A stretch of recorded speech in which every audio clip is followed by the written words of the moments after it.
Hello friends, मैं आपका दोस्त डॉक्टर सुनील कुमार।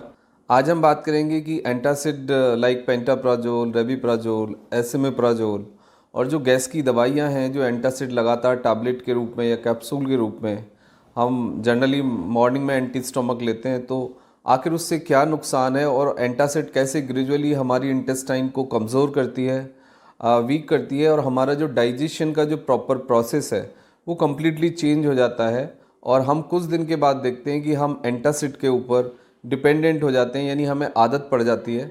जब तक हम वो कैप्सूल या टैबलेट सुबह खाली पेट में लेते हैं तो हमें फ़ायदा होता है, और जो एसिड का जो रिफ्लेक्ट है या फिर जो डिस्पेप्सिया है, इंडाइजेशन है, या फिर कहें कि चेस्ट बर्न या हार्ट बर्न की जो प्रॉब्लम है वो कुछ हद तक ठीक हो जाती है, सप्रेस हो जाती है। सिम्टम्स जो आपके होते हैं उसमें आपको रिलीफ मिल जाता है।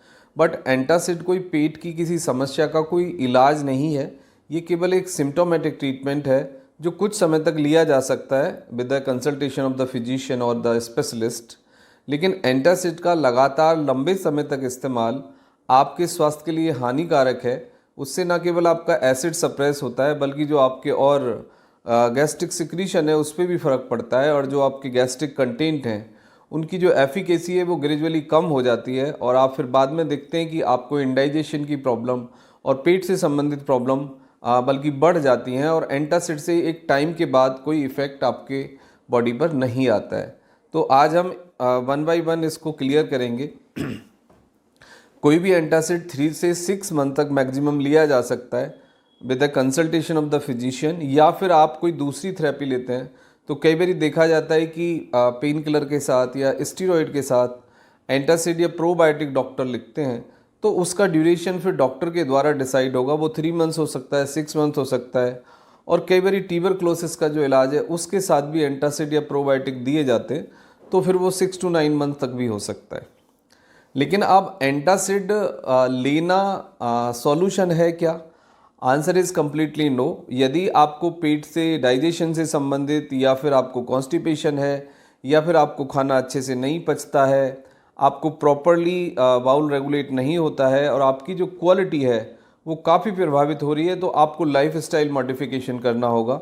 लाइफ स्टाइल मॉडिफिकेशन में आप खाने को अच्छे से च्यू करके खाइए, 3 से 4 लीटर पानी पीजिए, अपने खाने में प्रोबायोटिक्स शामिल करिए और फाइबर इंटेक रखिए, और आप अपनी डाइट में एप्पल या अमरूद शामिल करिए, और 30 से 40 मिनट डेली वॉक करिए। ये एक तरीका है। दूसरा, फिर आप हल्के हल्के मील लें, यानी हर 3 या 4 घंटे पे आप सॉफ्ट डाइट लें। ये एक बेटर ऑप्शन होगा। यदि किसी पर्टिकुलर फूड से आपको प्रॉब्लम है, लाइक मटन या लाइक मिल्क प्रोडक्ट या फिर चिकन या नट्स, तो वो आप कंप्लीटली अवॉइड करें। कुछ लोगों को एग से भी प्रॉब्लम हो सकती है, तो वो एग कंप्लीटली अवॉइड करें। अब ये बात आती है कि जो एंटासिड है आखिर वो करते क्या हैं। एंटासिड आपकी जीआई मोटिलिटी को बढ़ाते हैं, प्लस आपका जो एसिड का जो सिक्रीशन है उसको भी कंट्रोल करते हैं, यानी ये प्रोटॉन पंप इनहिबिटर हम इन्हें कहते हैं। इसका मतलब ये होता है कि जो आपका एसिड का जो सिक्रीशन है उसको वो सप्रेस करते हैं काफ़ी हद तक। एसिड का सिक्रीशन एक हद तक सप्रेस करना ठीक है, बट कंटिन्यूसली यदि आप एसिड के सिक्रीशन को सप्रेस करेंगे तो उससे डाइजेशन संबंधित दूसरी प्रॉब्लम्स होंगी, क्योंकि एसिड का सिक्रीशन एक ऑप्टिमम अमाउंट में एसिड का सिक्रीशन हमारे गट के अंदर हेल्दी है, वो बहुत ज़रूरी है। वो डाइजेशन में मदद करता है, वो बॉडी को एसिडिक इन्वायरमेंट प्रोवाइड कराता है, प्लस वो डिटॉक्सिफिकेशन क्लीनिंग करता है। तो एसिड का अपना एक इम्पॉर्टेंट रोल है। यदि किसी को एसिड फॉर्मेशन ज़्यादा है तो एंटासिड यानी प्रोटॉन पंप इनहिबिटर लिए जा सकते हैं, but with the advice of the doctors. Quality of sleep आप इम्प्रूव करिए, स्ट्रेस को मिनिमाइज़ करिए, तो फिर आपका जो एसिड का सिक्रीशन है वो नॉर्मलाइज हो जाएगा। इसके बाद सबसे बड़ी बात यह है कि यदि आप ऑलरेडी एंटासिड पर हैं और एंटासिड को आप छोड़ना चाहते हैं या बंद करना चाहते हैं, तो फिर उसका क्या तरीका होगा। उसका सीधा सा तरीका ये है कि आप एंटासिड की जगह एलोवेरा जूस ले सकते हैं। 10 से 15 ml मॉर्निंग एम्प्टी स्टोमक और इवनिंग में आप खाना खाने से पहले, यानी बिफोर फूड आप 15 ml एलोवेरा लिक्विड या जूस आप ले सकते हैं in place of the antacid.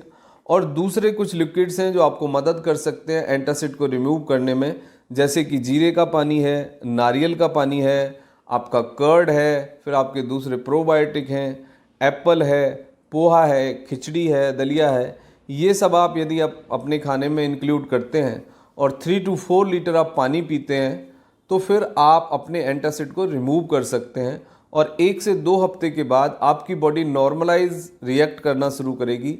जब आप एंटासिड स्टॉप करेंगे तो आपको 1 से 2 हफ्ते तक कॉन्स्टिपेशन आ सकता है, एसिड से बर्निंग सेंसेशन हो सकती है और डाइजेशन में थोड़ा सा प्रॉब्लम हो सकता है, यानी भूख भी कम हो सकती है।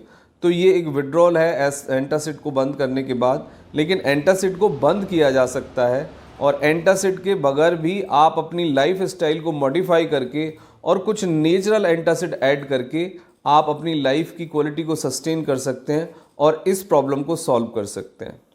इसके बाद आता है कि आप अपनी जीआई मोटिलिटी को रेगुलेट करें। जीआई मोटिलिटी का मतलब है कि आपको जो भूख प्यास लगती है, जो आपको डाइजेशन होता है और उसके बाद जो एक्सक्रीशन यानी वेस्टेज बाहर निकलता है, उसका एक स्पीड है, एक रेट है। तो आप उसको फिक्स करें, उसको नॉर्मलाइज करें। उसको फिक्स करने का सबसे अच्छा तरीका है कि आप ब्रीथिंग एक्सरसाइज करें और पेट की एक्सरसाइज करें और वॉकिंग करें। यदि किसी को और भी ज़्यादा दिक्कत होती है तो वो आपने लोअर एब्डोमेन रीजन पे यानी पेट वाले रीजन पे किसी भी ऑयल को हल्का सा गर्म करके वो मसाज कर सकते हैं, गर्म पानी से सिकाई कर सकते हैं और पेट की जो पंपिंग एक्सरसाइज है यानी जिसे हम नौली क्रिया कहते हैं या जिसे हम भस्त्रिका कहते हैं, वो कर सकते हैं, जिससे कि आप पेट को अंदर खींचिए पूरा और बाहर छोड़िए। मतलब पेट को पंपिंग करनी है आपको। और साइकिलिंग कर सकते हैं, वॉकिंग कर सकते हैं और स्ट्रेचिंग कर सकते हैं। पैर की स्ट्रेचिंग करेंगे तो आपकी जो लोअर एब्डोमेन मसल्स हैं वो भी रेगुलेट हो जाएंगी। लेकिन एंटासिड को लंबे समय तक इस्तेमाल हानिकारक है, वो आपके गट को डैमेज करेगा, वो आपके डाइजेस्टिव सिस्टम को इम्पेयर करेगा। तो 3 to 6 मंथ से ज़्यादा एंटासिड विदाउट डॉक्टर्स कंसल्टेशन ना लें। यदि कुछ कंडीशंस हैं जिसमें कि एंटासिड को हम कुछ लंबे समय तक देते हैं, लेकिन उन कंडीशंस में कितना डोज दिया जाए और कौन सा सॉल्ट दिया जाए ये फैसला डॉक्टर्स स्पेशलिस्ट करें तो ज़्यादा बेटर है। बट आप जनरली आप डाइजेस्टिव प्रॉब्लम्स के लिए एंटासिड लेते हैं और मोर देन 6 मंथ हो गया है आपको, तो फिर आप अपना एंटासिड बंद करने की कोशिश करें। इस वीडियो में बताए जो नेचुरल मेथड्स हैं आप उनको फॉलो करें। Thank you very much and take care yourself.